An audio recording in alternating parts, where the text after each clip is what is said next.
think a lot of people, they fall into this trap of feeling like they have to answer every question. They have to know everything that's going to happen. Like, no, the fuck you don't, bro. Like, you just need to, you know, position yourself well in the path of money and, you know, collect your fucking 300-400% and then fuck off, you know, like make your money and fuck off back home, sit down quietly and collect your cash, count your cash, and then go buy yourself something nice. Like, you don't need to worry about how this is going to go, or like, you know, if it's going to reverse here or here or here.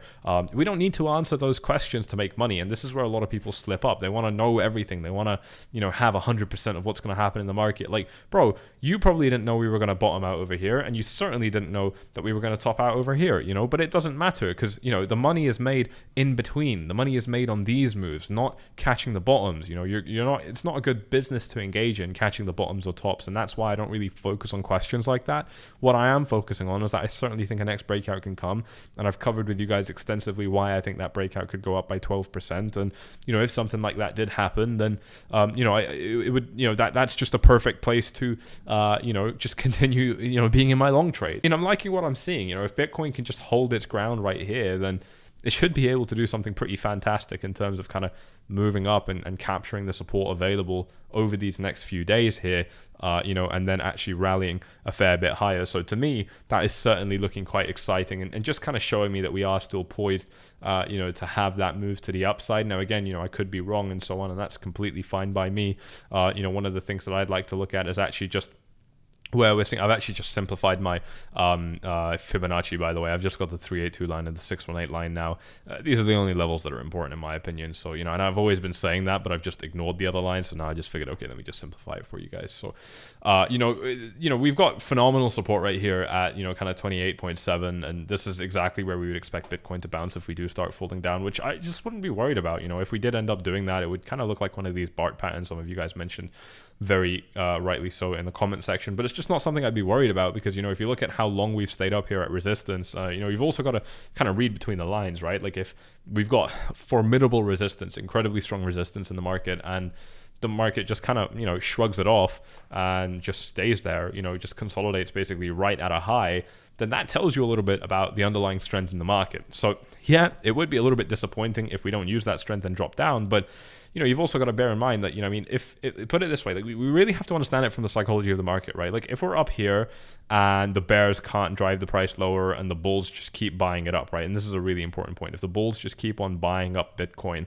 at these lows, you know, which quite frankly are not very low, these are quite high levels to be buying Bitcoin, at least relative to where we were, you know, over these last few months. You know, when that's happening, that does tell us that there is, you know, this underlying kind of bullish bias in the market, even though we can't quite break the ceiling yet.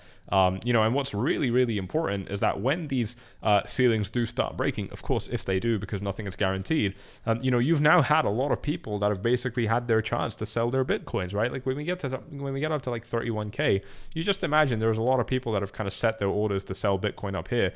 Eventually, if you keep on tapping that ceiling, these orders are going to get eaten up, and the market's just going to start bursting through. And then the only thing left in the market, because all the supply is gone, the only thing left in the market is going to be demand, and you just see these really big spikes up. And that's exactly what happened with, you know, like, we were looking at this pattern, for example, you know, quite closely on this YouTube channel. Again, those of you that were subscribed would be very well aware of that. You know, this was another perfect example of the very same thing happening, where, you know, just along this line, all of these sell orders are being eaten up, and then eventually there's just nothing left. So you just absolutely blow up and just do something spectacular. So, you know, to me, that's still what we're looking at. I'm really liking the body language of this trend so far.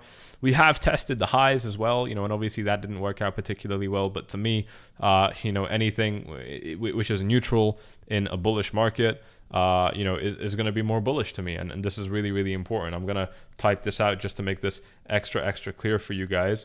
Anything that's neutral is bullish for me in an uptrend. You know, if we're in an uptrend, neutrality defaults back to being bullish, and of course it would be the opposite. If we're in a bearish trend, then being neutral would be, to me, considered a bearish thing, right? And anything we do bullish, you know, and I've covered this quite a lot with you guys here on this YouTube channel. Anything we do which is bullish to me is going to be very, very bullish in an uptrend.